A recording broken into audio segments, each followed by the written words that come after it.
Welcome back. Now, just imagine if you could hear the voice of someone who was present at the assassination, the murder of Abraham Lincoln in Ford's Theater. Imagine if you could hear a recording of someone who actually saw what happened and who was there. Well, don't go away because you're going to hear just that in a few minutes. David Oates is back tonight. Hello, David. Hi, Jeff. How are you, sir? I'm pretty much the same as I was yesterday, but thank you for asking. It's okay. I'm pretty much the same, too. Yes. And Christian Cadieux, are you there?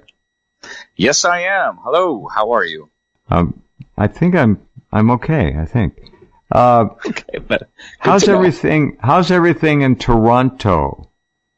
You know, it's the weather's it's warming up, and it's sun was shining today, and it's okay. It's been a nice spring. It was a brutal winter, that's for sure. But yeah, I heard that. Well, you almost sounded like remember the Casey at the Bat poem? Yep. That's how you almost started it. It sounded very familiar. All right, now this whole thing. Who is responsible between the two of you for coming up with this first idea, but secondly, the actual recordings of people who were in Ford's Theater? I find this to be amazing. Christian was the culprit.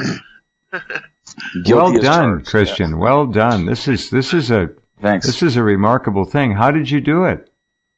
Well, you know, Jeff, I'm always looking for new and innovative ideas for your show, for David and I to bring to your listeners and to your audience. And I know that the premise of our show essentially is the criminality aspect. Well, I sat back and I said to myself, I want to try to bring a historical element that has never been done before, because I'm all about things that have never been done before. And I said to myself, why don't we I'll track down some testimonials of eyewitnesses. There has to be some audio recordings that were present in the theater on April 15th, 1865, that witnessed the murder of Abraham Lincoln, and other individuals that perhaps maybe saw him before, earlier on that day, or even individuals that bumped into Mr. Booth and saw him and engaged in conversation. And would you believe it, that there actually were audio recordings of these individuals? So I was talking with David, and I sat down and I said, you know what? Let's do something that has never been done before again. And I prayed to the good Lord that if any of your listeners happen to be law officials or law enforcement, that they will take an opportunity to seriously pay attention to this particular episode. They should be paying attention to all episodes, of course, but this one in particular, because this is based on statement and kind of like testimonials. And a lot can be learned from this particular episode going back all the way to April 15th, 1865. April 15th. Wow. Yep. I thoroughly enjoyed analyzing this stuff. I got hooked. I want to get more. You think of the Civil War and Abraham Lincoln as something that happened eons ago. But right. To hear the recordings of people actually witnessing and talking about it, it puts you right there in the theater, you know. And it was absolutely fascinating stuff to do. So, and we'll more. We'll assume, David, that reverse speech works just as well on people who were alive in 1865 as it does now. Yes. Yep. Of course it does. Of course it does. Yes. Being facetious. David, speak up just a little louder. Todd, if you can give David a little bit more volume. I want to make sure all right. How's that better? Yeah, I want to make sure we hear everything real clear. Oh, okay. Right. Okay. So how were these recordings made, Christian? Do you know the technique? Were these on old wire? They used to use wire for recording somehow. Yeah, that's exactly how they were made. They were made very primitive. Whatever technology was available is how these recordings were made. And again, I mean, some of them, the one very famous, of course, recording is the reading the statement of Joseph H. Hazelton's experience. Now, this is also this is a plaque which I believe is in the Ford Theater that can also be observed. But his reading and his recount is also quite amazing. Now, the other players in tonight's show is, of course, Joseph Hazelton, and also we have two other individuals that were very young that observed that were there the day of the Lincoln assassination. We have Charles L. Willis and J.W. Epperson. One happened to be just a very young boy who was selling newspapers, a paperboy, and the other was fun. Yeah, and it's quite interesting. And the other was just, I believe, a bystander. And then I decided to do something a little out of the ordinary, and I took the recorded audio statement of Julius Howell of the Confederate. Now, I don't know, he's for some particular reason he's being deemed as a general, which I can't understand how or why, because he was 15 or 16 when he joined the Confederate. But there's a beautiful recording of him.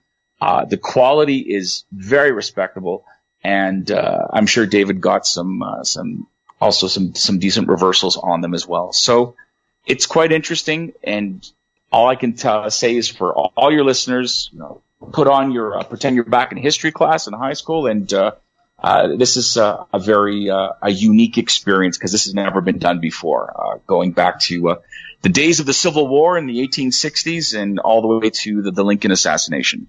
Very good. David, when you got into this last night after the program here last night, how did it go? I don't want any necessarily quality and quantity, but was it something that was... What did you expect? Let me ask you that. I never know what to expect when I'm doing a tape. I always start off with a completely open mind. But what I got was fascinating, absolutely fascinating. Some good, clear reversals that were about the normal quantity I would expect for a recording. Contains some good information. So let's begin, shall we? All right, all set. We'll start off with Hazelton. Now, Hazelton was a young boy at the time, and he actually spoke to Booth before Booth went into the theatre. And here he is. He actually went on to become a theatrical actor himself in his life. So here he is. So here he is recounting, looking back. Oh, hang on. I'm sorry, I got the audio turned off. It'll help if I turn it on. Now we'll try. And as he approached old Ford's theatre, they stood in front a tall, stately man, swarthy of complexion, raven black curly hair. He's talking about Booth, okay? And then he says, man that gets law. Nah, it gets law. Nah, it gets law. And again. Nah, it gets law. Okay, you got that? Yeah. I think he's taking the law into his own hands. Man gets law. Yeah. Of course, his triumphant shout after the assassination. What was that phrase? Meet you at McDonald's. Wasn't that it? Okay. Some phrase, temper killed the tyrant or something. I can't remember. No, it was Sig Semper something or another. It was some Latin phrase. Yeah, it was. Yeah. What, David, we've got to get more volume out of you. Your Christian is 2.5 times your level. Okay, how's that? Is that better? I think so, yeah. Yeah, I mean, I can turn it way up. I keep my volume down because people complain they can hear my breathing, so I turn it right down so they're not hearing my breath. Yeah, all right, it's okay. So here we have rehearsal number 2 on Hazelton. Booth went down in his pocket and he took out a little folder that contained the script, coin of the day, commonly known as shin plasters. And this one says, that awful luck within. An awful little luck within. Oh, I'm sorry, that awful little luck within. I'm sorry. An awful little luck within. An awful little luck within. And again. An awful little luck within. Seems to be a bit of an understatement, really, doesn't it? It's an interesting how little is so quick and yet so clear in that reversal. Yeah, I know. And also his forward speech is that of a fairly accomplished orator. That guy was not a shrinking violet. Yeah. No. Right. Well, he was in the he was an actor stream. Yeah. Well, it shows. It shows. He was not an amateur at all. He was very well spoken. Good. Yep. All right, here's the third one. Taking off a 10-cent shin plaster, pressed it into my hand, pulled my cap playfully down over my eyes, patted me on the shoulder, bade me go buy myself something. And here he says, Walking Dead. Walking Dead. Walking Dead. Who made him go buy something? James Wilkes Mr. Booth. Yeah, Mr. Booth. Oh, he's still talking about Booth. He's still talking about Yeah. What did Booth send him off to buy something? He knew Booth beforehand. Okay. This is the morning of. This is April 15th, 1865 in the morning. Thank you. This is when Booth is walking into the theater. He's outside the theater. Hazelton is. Okay. All right. All right. So he sees the kid, and they chit chat, and Booth gives him some money and says, go buy yourself a popcorn or something. Right. Kind of like get out of here because there's going to be a lot of trouble. Got it. Right. That's right. Yeah. Okay. All right. Next one. He was our American cousin. Laura Keene was the star. It was her benefit night. Everyone knew the president would be there. David had spoken of it throughout the week. The house was packed from pit to dome. Okay. And he says, they want a corpse with the weapon. Oh, yeah. It's quick, but it's there. Can you run that a little louder, David, please? Oh, sure. I can run it a lot louder. Okay, here we go. They want a corpse with a weapon.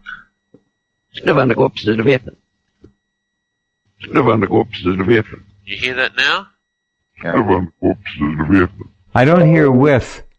I hear something else. I don't think with is in there. There's no W. They want a corpse and the weapon. They want a corpse. Let's play it again. Okay. Let's see what we get.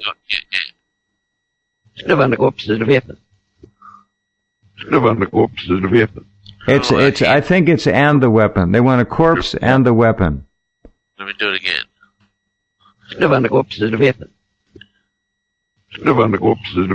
Yeah, you're right. It is and.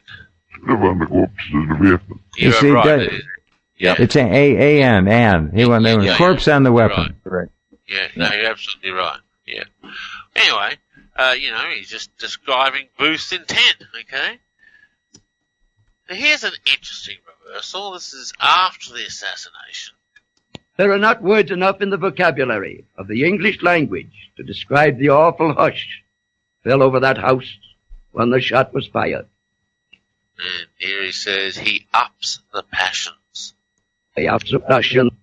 Passion. He ups the passion. He ups the passion. Yeah, he turned up the passion. The whole audience was in shock, He ups. That's for sure. He ups the passion. I got it. He's speaking in a generality. That's right. Yeah, Booth, I looked this up. Booth yelled, "Sic semper tyrannis." Right. Which was something to do with the tyrant, down with the tyrant, or what was Hazelton mentions that, does he not? Yes, he does. I don't think there was a verse on that section, though. Okay. Yeah. So Hazelton for sure was in the theater sitting and watching, huh? Oh, yeah, Hazelton saw it. Yes. All right. Yeah. And here's the next one, just a simple reversal.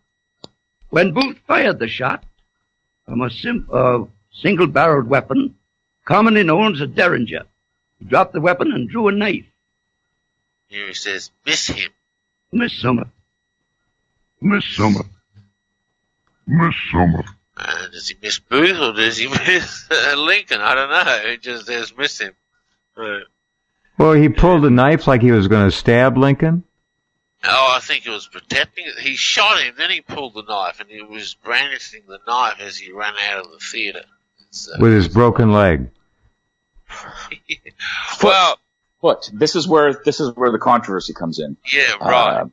And I was about to explain. I am listen. I want to make this abundantly clear. I am not a Lincoln historian or a specialist.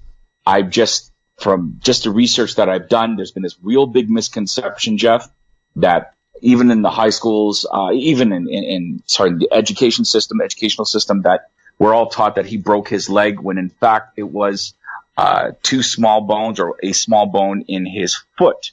Because if that was in fact the case, he wouldn't have been able to have walked off the stage. He would have been hopping. And this is where a big misconception comes in. And again, very good. Yeah. Yep. That's a mighty powerful derringer. Figure it's a 45 caliber. It's a 44 caliber, but a 45 shot to the back of the head from near point blank range. That would cause a mess. Gee. Yes, it would. Okay, so here's the next reversal on Hazleton. They got across the Rappahannock River and went up to the home of Mr. Garrett, Charles Garrett in Rappahannock County. There they asked for shelter. They could not get into the house, but Mr. Garrett told them they might be sheltered in the barn. Understand it was a tobacco barn, not a hay barn. Okay, this is where Hazleton diverts dramatically from history, because history teaches that Booth was shot and killed by, what's the guy's name? Christian? Anyway, it doesn't matter. Some guy shot and killed Booth. But Hazleton claims that Booth escaped. Yeah. So he's just describing Booth's escape. Yeah, this, I'm reading a little synopsis here, and it says, let me get to this point here. Hold on. Booth, it says here, oh, this is interesting. At 10:15, Booth slipped into the box and fired his 44 caliber single-shot Derringer into the back of Lincoln's head. After stabbing Rathbone, who immediately rushed at him, in the shoulder, Booth leapt onto the stage and shouted, "Sic semper tyrannis," thus ever to tyrants. Oh, I see. So they're saying that he broke his leg. They're also saying here he broke his leg. Although Booth broke his leg in the fall, he managed to leave the theater and escape. Pretty hard to believe unless he had help. And there were a number of conspirators, apparently, that were arrested after this. But I don't know who Rathbone is, but that's where the knife went, into Rathbone's shoulder. So someone was stabbed. Yep. Go Right, ahead. the reversal of that section is, then the Lord drag a sinner. Then the Lord drag a sinner. Men the Lord drag a sinner. Men the Lord drag a sinner. Then the Lord dragged a sinner. Yep, that's right. Strange reversal, but it could be, it's a mentality of the time, What do we think? What do we think that means? Oh, I think that I personally think that he's got some sympathies towards Booth, right? I don't know. Look, no, I don't know. There you look. I don't know. I'll be honest. I know it's coming up. All right. Like this one here. And when the spirit of that mighty man sawed its way to that barn from which no traveller returns, it served to weld a link of steel between the North and the South, making it one grand and beautiful nation that stood in 65 as it stands today. And he says, the killer lie with mercy. Twicking little I with mercy. Twicking little I with mercy. You hear that one? Twicking little I with mercy. So he's saying Booth he's got sympathies towards Booth because Booth's action united the North and the South. Well, so he says. So he says. That's from his point of view. Yeah. And he has sympathies towards Booth, is what I got from all his rehearsals. Okay. Major Henry Reed Rathbone, a U.S. military officer and a diplomat, and his fiancée, Clara Harris, were asked by President Lincoln to join him and his wife, Mary Todd Lincoln, for a performance of Our American Cousin that night. So that's who Rathbone is. All right. Now we're going to look at a guy called Julius Howe, who is listed on the YouTube video as being a Confederate general, but he's obviously not a general when you listen to his talk. He's a 19-year-old infantryman. Uh-huh. Here he is. Oh, that's right. This is a bit of history before we move on to some other witnesses of the assassination. So a little bit of a filler. So here is Howe talk about his experiences in the Civil War and the death of Lincoln. And I remember distinctly the occasion when John Brown, the poor man, sought freedom for the slaves. And here he says, I am mud. I am not. I am not. I am not. Why is he saying I'm mud? Why? Because he fought for the Confederates. He wanted slavery. He didn't want the abolition of slavery.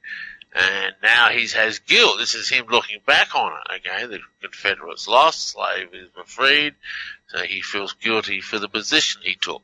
He's perpetrating that the war was fought over slavery, and it wasn't.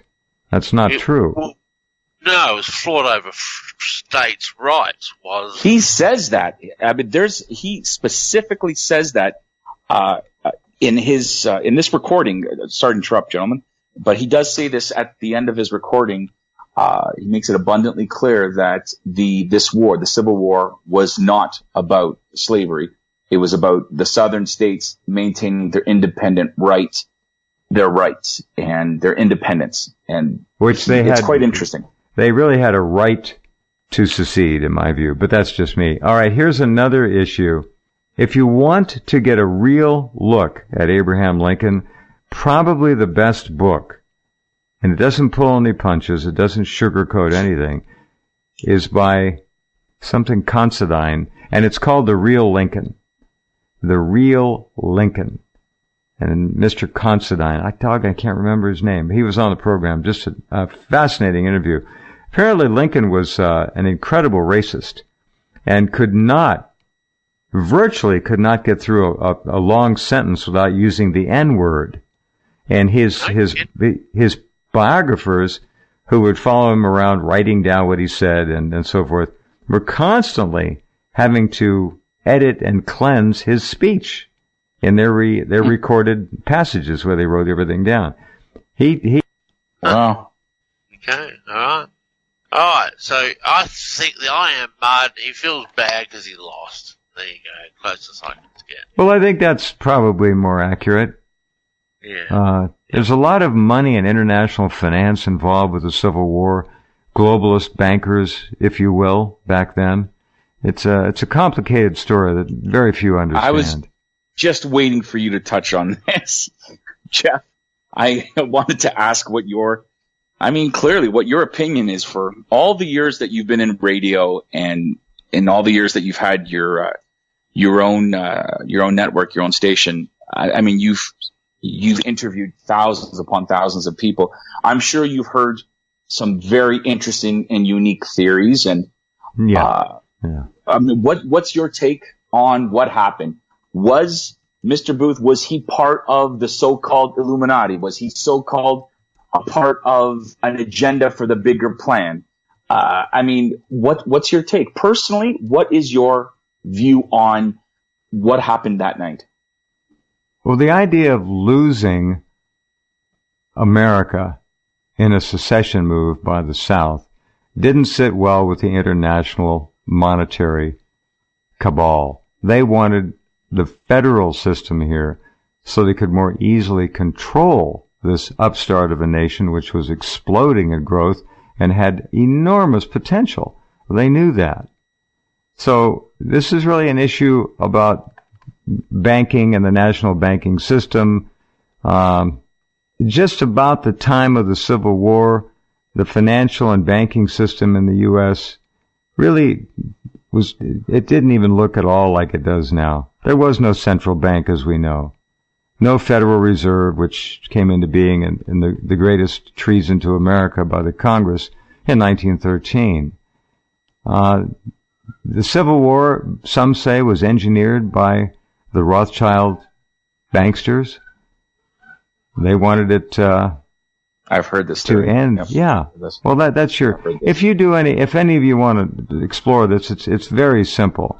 The American Almanac has an article out. What's it called? Abraham Lincoln's Bank War, or something like that. Okay. This was all about money, banking, control, and the money people, the Rothschilds. Apparently one faction supported the South and one the North. As always, they play where they can't lose. They win either way. Yeah. Interesting. So do a little research. It's very interesting. It's a fascinating dynamic that is just not talked about. Just like World War I, just like World War II, right? Just like the death of Europe right now is being engineered by the international banking cartel that runs the Western Christian world. They want Europe taken down. They want nationalism gone. And they're well on the way to making a giant first step in that direction. Yep. It's not a pretty picture. We're going to get 1.5 million more illegals into this country this year. And as you notice, Trump is doing nothing. He's not allowed to do anything. A real president who had real power and control and a real understanding of his obvious place in history and the Constitution of the United States as Commander-in-Chief of the American military would have ordered the American military to secure the border and stop this insanity on his first day in office. But we're well over 2 years and he hasn't done anything. And today I just ran a story, there's a 15-mile section of the border fence that doesn't exist. It's not there. Right west of Yuma. People just pouring across there every day. Up to 100,000 a month. So Trump has betrayed America to the highest possible level, at least so far. Maybe he'll go further. He will not use his legal constitutional authority to stop the invasion of the United States of America. Okay. I don't know what to say to that, Jeff. Yeah. That's just the truth. All right. Do you want to hear the reversal? Go to it. Okay, here we go.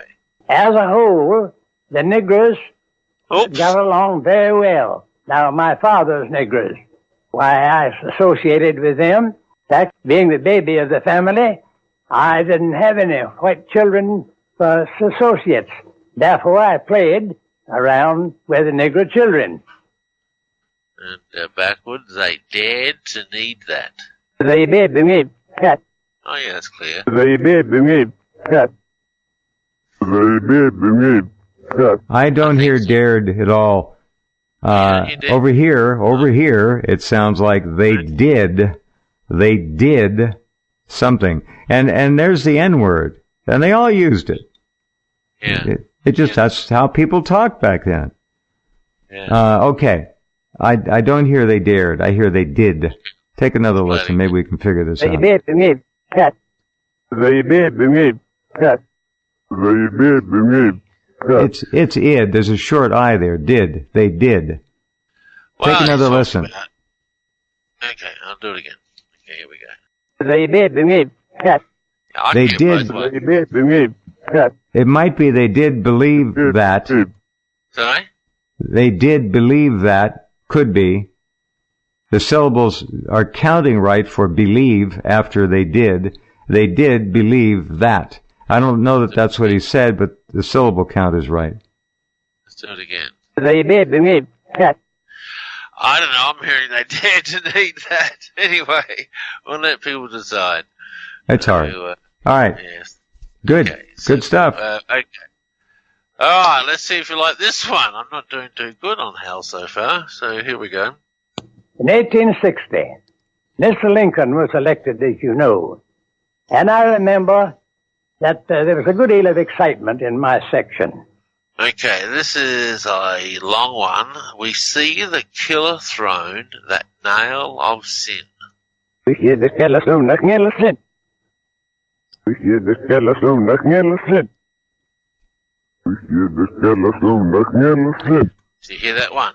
Yeah, that's an interesting statement. We see the killer throne, pause, and then that nail of sin. Yeah, the killer throne is Lincoln, acceding to the presidency. Okay, and he obviously doesn't like Lincoln, which is we saw earlier. It's a statement against Lincoln. Lincoln, he's a killer. He's sitting on the throne. He's going to cause great problems. Okay. Yeah. Because he's a Confederate, so that's obviously how he would feel about Lincoln. Anyway, okay. So. Right. Okay, next one. If the war continues long enough, you may have an opportunity. Well, so I rested, and the war began, and I heard about it. And I heard that at the Battle of Williamsburg, some of my classmates fell in the battle there. Yeah, he says, come, I must go. Come, I must go. Come, I must go. And again. Come, I must go. And he's just remembering back to when he enlisted. I've got to go. He felt called, okay? It was a compulsion. Oh, here you use the word sin again. The Confederate soldiers owned their own horses. And when they lost a horse, it was difficult at that stage to secure a substitute. And this one is, it's sad they locked the sins in the saw. It's sad they locked the sins in the saw. Wow. It's sad they locked the sins in the saw. I'll be bothered. It's sad they locked the sins in the saw. Wow. That's good quality. That's a good one. Yeah, that's a good one. It's a strange statement. What does it mean? Well, he's talking about losing his horse, okay? I think... And during the war? Yeah, during the war. I think that he's having a go at the Confederate Army. They didn't look after them properly. They lost their horse. They had to find another one if they could find one. Sure. Yeah, I think he's just expressing some sadness at the Confederate soldiers. And see, here's an interesting one where he says about Abraham Lincoln being shot. We waited for about an hour. The sergeant blew a bugle. We, 150 of my company, fell in, and as soon as he finished calling our names, a number of us rushed up and said, Sergeant, what does the half flag mean? His face fell. He says, President Lincoln was shot last night. And here he says, Holy Mode, M-O-D-E, we lost him. Holy Mode, we lost him. Holy Mode, we lost him. Holy Mode, we lost him. I don't know whether holy mode was the same back in those days, but... Must have been. Yeah, mode of thinking. Yeah. We lost him. We lost him would be good enough, but that, yeah, interesting. How many people died in the American Civil War, David? Oh, me? I don't know. Well, we lost 65,000 in Vietnam, okay? Take a guess, Christian, how many died in the Civil War? Oh, you don't have to guess. 65,000 died in 10 years of Vietnam. 620,000 dead minimum in the American Civil War. Oh my. Oh my. And God knows how many wounded. In all wars, America has lost 1.2 million dead. Over half that number died in the Civil War. Wow. That's how brutal it was. Wow. Yeah, well, I'm interested. I want to do some more work on this. You might see another program out of me. I'm actually quite hooked on this. Well, we're very much indebted to you, Christian. This is very interesting. Thank you. Really interesting. All right. It opens up the door to a lot of things. It opens up the door to a whole new channel of use and utilizing reverse speech within history. And go get them. Yeah. Go get them. Thanks. Absolutely. Okay, here we have an eyewitness, Charles L. Willis. Here is the forwards. President Lincoln was present at a performance at Ford's Theater. There was a large audience present. I occupied a seat in the orchestra. Okay, now he later went on to say he was in the orchestra and he was 65 at that time. So this must have been recorded on an old wire recording around in 1880, 1890. Had to be, okay? That's what I think, yeah. Yeah, because he was 65 at the time of the assassination. Huh. And he said that was interestingly enough, soul, we make peace. All we make peace. All we make peace. All we make peace.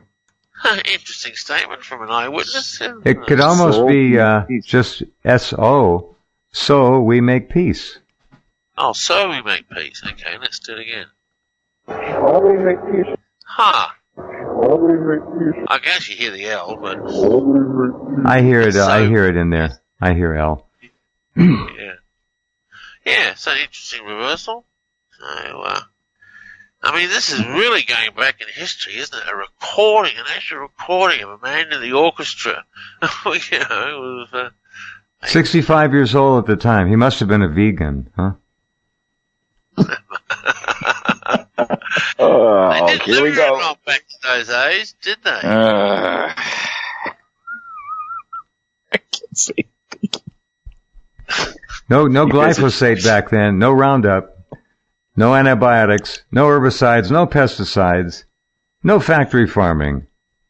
Essentially organic food. To think I was going to go to Ruth Chris's after the show, but forget it. Whatever. Who's Ruth Chris? It's a franchise of A steakhouse. Place. Ah, I gotcha. I'll join you for a steakhouse. I like my meat. All right, there you go. Moving forward. They have a string of them here, David, called Outback. Yeah, I know. Yes, I know. I've been to the Outback Steakhouse. I wasn't impressed with it, actually. Maybe I got a bad one. No. Okay, next reversal. Here we go. The first two acts passed off pleasantly. The curtain rose for the third and last act. And this one says, he met my path, that was stupid. That was stupid. That was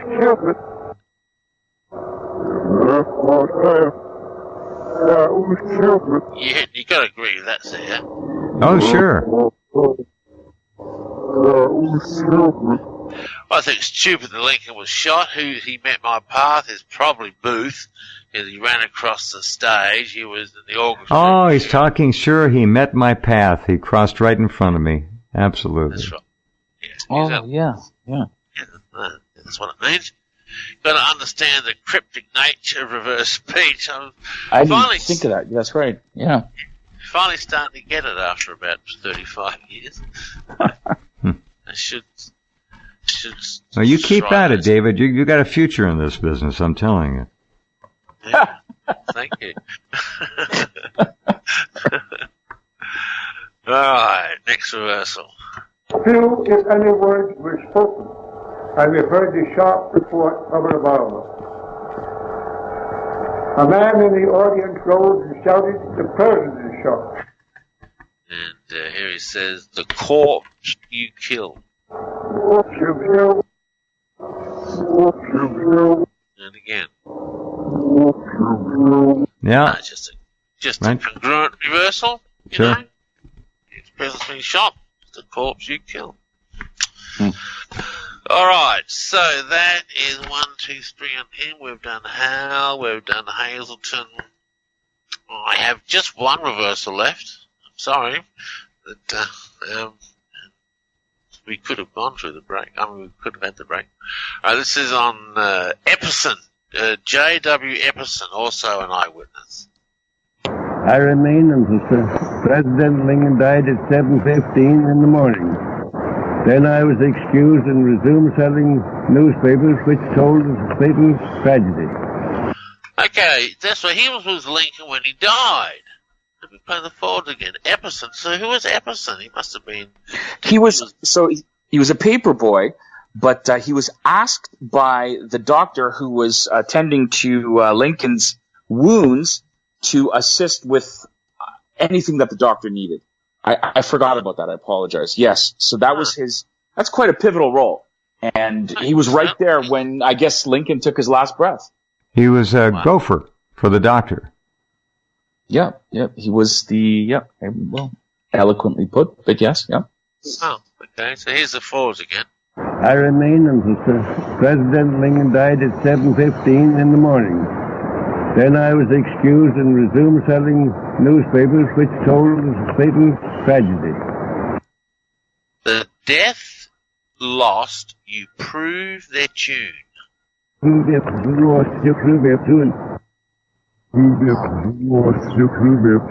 Yeah, that's there. Okay. You prove their tune. They won. This is what they wanted. They wanted to kill Lincoln. The death we lost because of the death, but it proved that Lincoln was not immune from the threats of the South. Does that make sense? Well, the war was over by then, basically, wasn't it? Yeah. Didn't for the Booth most part. shout something about the South as well? Didn't he in English after his Latin phrase? Let's see. Let's see what we can find here. I'm not an American history buff. Yeah.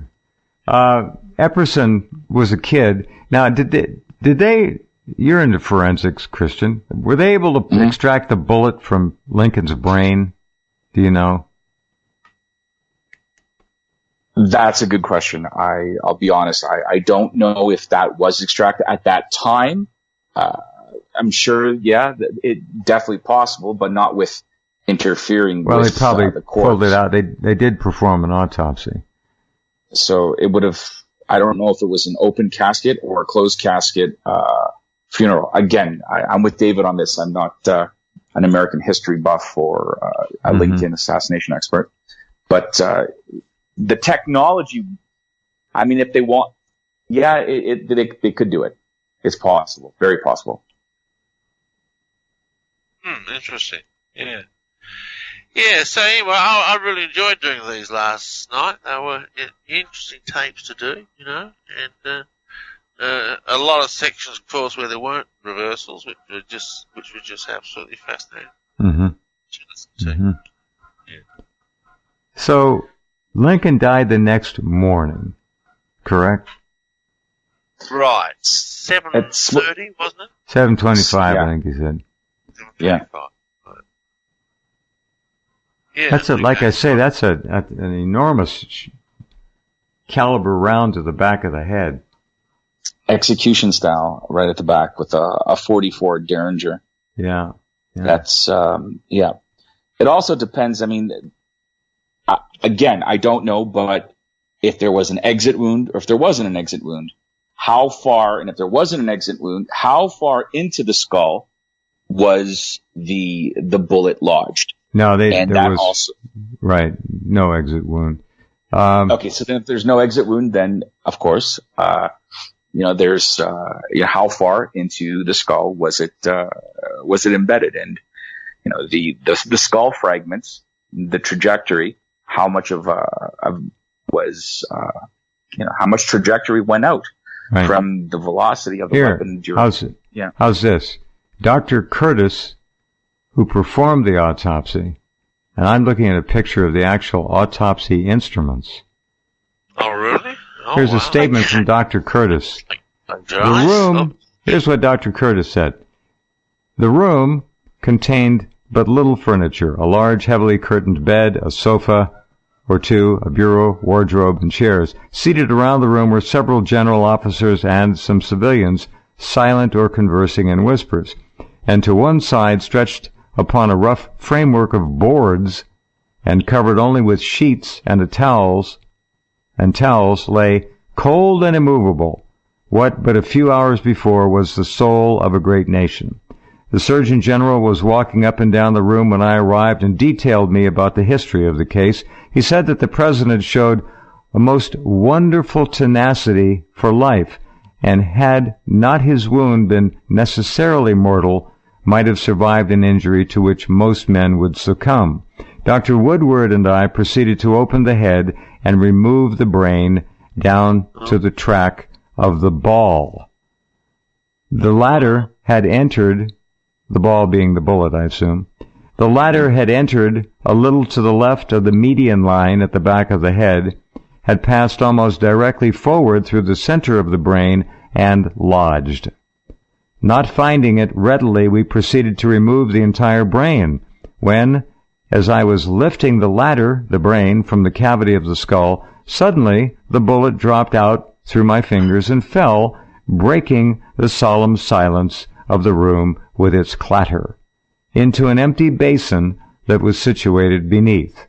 There it lay upon the white china, a little black mass no bigger than the end of my finger, dull, motionless, and harmless, yet the cause of such mighty changes in the world's history as we may perhaps never realize. Silently, in one corner of the room, I prepared the brain for weighing. As I looked at the mass of soft gray and white substance that I was carefully washing, it was impossible to realize that it was that mere clay upon whose workings, but the day before, had rested the hopes of the nation.